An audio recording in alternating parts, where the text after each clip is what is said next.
chapter 12.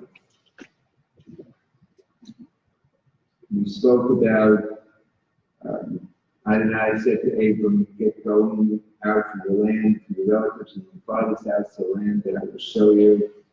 My heart's desire is to make you into a great nation, to bless you, and to make your name great so that you may be a blessing. I will bless those who bless you, but whoever curses you, I will curse. And in you all the families of the earth will be blessed. And we know that he went and that he called upon the name of the Lord, as we see in verse 8. He said there he built an altar to Adonai and called on the name of the Lord, and he kept journeying. And it's interesting, he had this close walk with Adonai, and then when he got to Egypt, he felt, even though he trusted God and believed that it was considered righteousness, he felt that he had to give a white lie. There's really no such thing as white lies, but it was because there was some, you see, it was kind of half. There was some truth because he was a sister. She was his sister, but she was also his wife. And look at that. These things happen to us, but God still looked upon him as righteous. And we see in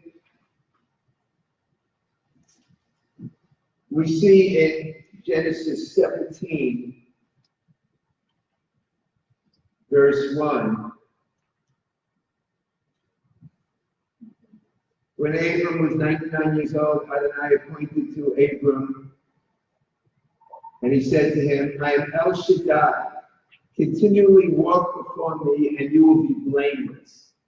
And another word was translated, and Rabbi in the message he gave last night, very good, excellent message, and he used the translation perfect, and another is holy, or meaning separated from the world. And it's so interesting how you can be separated, you can be in the school system as you are, yet you can be spiritually separated. You're there, but you can be so the light shines forth from you. And this is the same for all of us. We're in the world system. And the world system is not good today. The world system is getting worse and worse, but you can be part of it, and you have to be more like God every day. And many people say, how can I do this in this world system? And the reason why people think that everything is okay, because they use the word everyone. And they say, everyone does this. Everyone in the body of Messiah does this. First of all, it's not true that it's everyone, but it could be a lot of the things that God speaks about in His Word. Some of the things we read on Yom Kippur, there's a lot of things that God speaks about that is not in scriptures. A lot of things that God speaks about is not being practiced in the world today. And so in spite of how bad the system is and how overcoming and overwhelming the evil in the system is, we have to be like Abraham and walk before the Lord continuously. And there are certain things that we have to do. What do we do to walk before Him continuously? Well, like in the Amidah, when we read that and we read about the kindness of the fathers or the righteousness of the fathers. In the first version, there was kindnesses, and in the second version, there was righteousness. But I always like speaking about the kindnesses, because that's one of the things that's lacking today in the body of Messiah. There are plenty of people that try to be righteous, and none of us will succeed. The only reason why we are righteous in God's sight is because he himself came down as Ben Elohim, the Son of God, and died on the tree and shed his blood. And so when God looks at us through the blood covenant through his Son, he sees us as righteous. We are not righteous in our own. We're very far from it. We would be separated from him. Isaiah speaks of that our sins have separated us from him. But we are, in his eyes, righteous or perfect or blameless because he sees us through the blood sacrifice. And in Genesis 17, we also read, again beginning with verse 3, Abram fell on his face, and God spoke with him, saying, for my part, because my covenant is with you, you will be the father of a multitude of nations. No longer will your name be Abraham, but your name will be Abraham, because I will make you a father of a multitude of nations. Yes, I will make you exceedingly fruitful, and I will make you into nations, and kings will come forth from you. Now, think about what God had spoken to Abraham, to first Abram.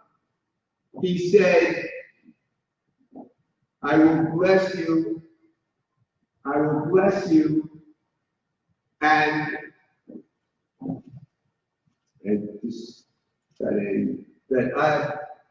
where is it? I will bless those who bless you. This is what happens sometimes. You forget the words you're going to say. I will bless those who bless you, and whoever curses you, I will curse. And in you, all the families of the earth will be blessed. Well, think about it. If God said to you, I'm going to bless you, Manny, in everything that you do, and anyone who curses you, I will curse, and in me, all the nations of the world will be blessed. Wouldn't you say, hey, this is a big deal. I'm going to follow you. Of course, it sounds like it would be a great deal. But the thing is, I don't believe that Abram followed God because it was a great deal. I believe he heard the blessing and he wanted to be close to it. And I believe that I read a story about that this week, and it was a really nice story about a son who had a problem with his father, and he left and traveled overseas and lived many years away. But when he heard his father was sick, and his father was going to die, he said, I'm going to go there. And his father said to him, his father was so happy to see him. It was probably his father's one of his last dying wishes they could see that he could see his son again. And his father was a wealthy man. And his father wanted to now put him in the will and leave his wealth to him. And people would ask, well, I wonder if he came because he knew his father was wealthy and he wanted his inheritance. But his father said, I ask you to do one more thing. I'm so happy that you're here, but I ask you to do one more thing. Take this will, and you see the candle and the flame burning, to make the will null and void. Put the will in that flame.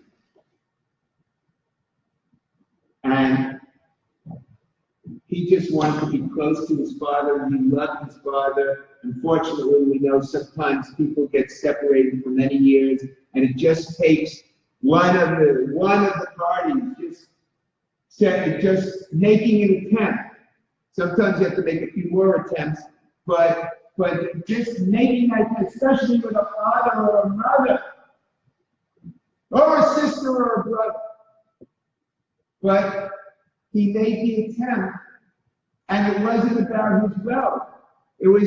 He just wanted to be close to his father, and his father was dying, and he wanted to be close to him. So he took the will and went to put it in the flame, and his father took his hand and said, "No, don't do that. I want you to receive." And you see, it's kind of like what Abraham did with his son Isaac. He trusted God. And because he trusted God, he went to take his son, and God said, "Slay your son." And that's certainly not an easy thing to do. It's not a thing that God would really tell anyone to do. But he believed, he trusted, and he was about to do it. And so he went to do it, and God said, "Stop." And they always had a close relationship. But you see, I think the answer is in verses 9 through 14. God also said to Abraham, "As for you, my covenant you must keep, you and your seed after you throughout their generations. This is my covenant that you must keep between me and you and your seed after you. All your males must be circumcised. You must circumcise in the flesh of your foreskin, and this will become a sign of the covenant between me and you. And also your 8-day-olds must be circumcised, every male throughout your generations, including a house-born slave or a slave bought with money, and any foreigner who is not your seed. Your house-born slave and your purchased slave must surely be circumcised. So my covenant will be in your flesh for an everlasting covenant. But the uncircumcised male who is not circumcised in the flesh of his foreskin, that person will be cut off from his people. He has broken my covenant." And this was with the Jewish people. And the reason why God could look at him with righteousness, no matter what, was because there was a blood covenant. And there was going to be a blood covenant through Messiah. But of course, Abraham didn't know that. But there was that blood covenant of circumcision. The blood had to be shed. And I believe that God looked through the blood. Now, we wouldn't have thought about that if we didn't know Messiah. But now that we know Messiah, we know how important the blood is, the blood of atonement. God can look at Abraham through that blood covenant, and he can look at him and see him as righteous. And the Hebrew word for foreskin is olah, which is olah means like a barrier. And in the place where the foreskin is, where he's talking about, that is a barrier that could act. It could act as a barrier for making the world fruitful and multiplying. it doesn't, but I'm saying it could if it's, and if the rabbis speak about it could have been an extended part that could have blocked the organ from what it had to do. But what does God say? He says you must have a circumcised heart. And without a circumcised heart, that foreskin or that flesh, a spiritual flesh or a spiritual foreskin of the heart, will block the heart from doing what it's supposed to be doing. And what it's supposed to be doing is be walking continuously with the Lord and being kind and being loving and being fruitful and loving your neighbor and doing works. And doing works, it's not just words, it's doing works. And it's circumcise the foreskin of your heart, therefore, and do not be stiff-necked anymore. Now, the works don't bring you to Messiah. But if you're in Messiah, and the world can look at you, and they don't see that you're different, and they don't see the light coming from you, and you're always gossiping, or you're always practicing Lashon Hara, using the evil tongue, and you're always stabbing people in the back, then you're not loving your neighbor. And God wants to remove the foreskin of our hearts. He wants our hearts to be circumcised so He can look at us through the circumcised heart and look at us through the blood of Messiah applied to our circumcised heart. And He looks at us and He sees us as righteous because we have that circumcised heart. And so that is what God would like for us to do.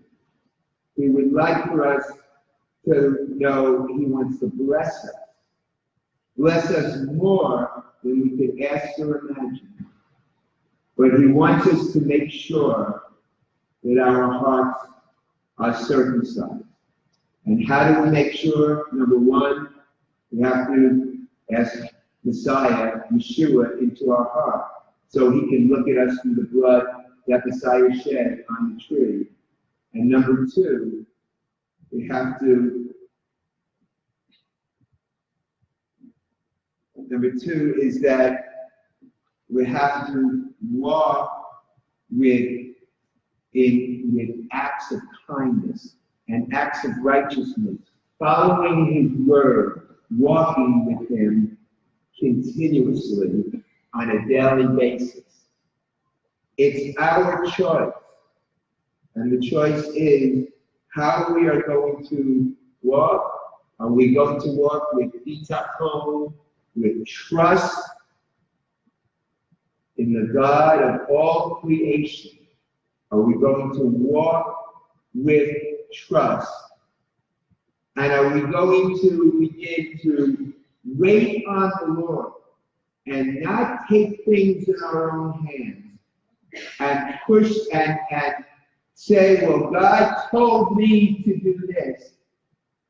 But let us wait on Him when we know that God says, go forth. And when we know, and it has confirmation, that God says, Lech Lecha, that God says, go forth, then we go forth. And just like Rabbi Joey did here about 11 years ago, and in the place where he was, he knew it was time to go forth. But he did it the right way. He got the blessing from his spiritual leader. He was in ministry there, and he got the blessing from a spiritual leader. And when he got the blessing from the spiritual leader, that was the time for Lech Lecha. So each and every one of us, if we want to walk with our God on a continual basis, Let us walk, follow his word, love one another, and whatever we do, let us do in his perfect timing. And he will look at us through the blood of Messiah, and he will say, servant Manny, or servant Howard, or servant Adam, I look at you as in your righteousness. And your righteousness is not yours, but it's through the blood of Messiah. He sees you as a righteous person. Let us walk before him continuously, and let us bless everyone and anyone who comes into contact with us. Let us bless in our hearts, love them, and let someone say, this person is a righteous person, and this person is kind, and I want to have whatever it is that he has in that life. Let's pray. Father God, in the name of Yeshua, we ask you, Lord God,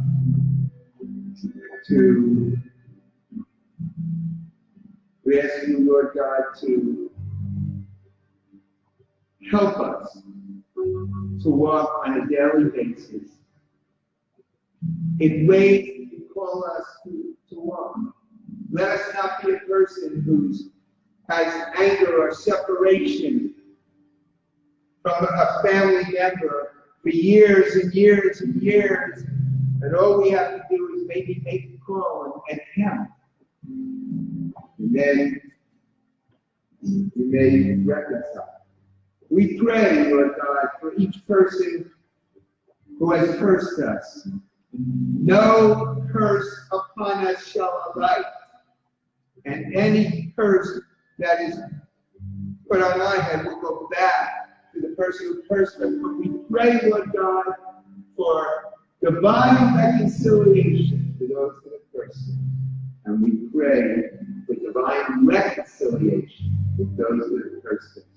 We pray that we can just walk with you, and we can be a blessing. We can be a blessing for all who come in contact with us. And we pray that your light will spread forth through us. In Yeshua's name we pray. Amen. And amen.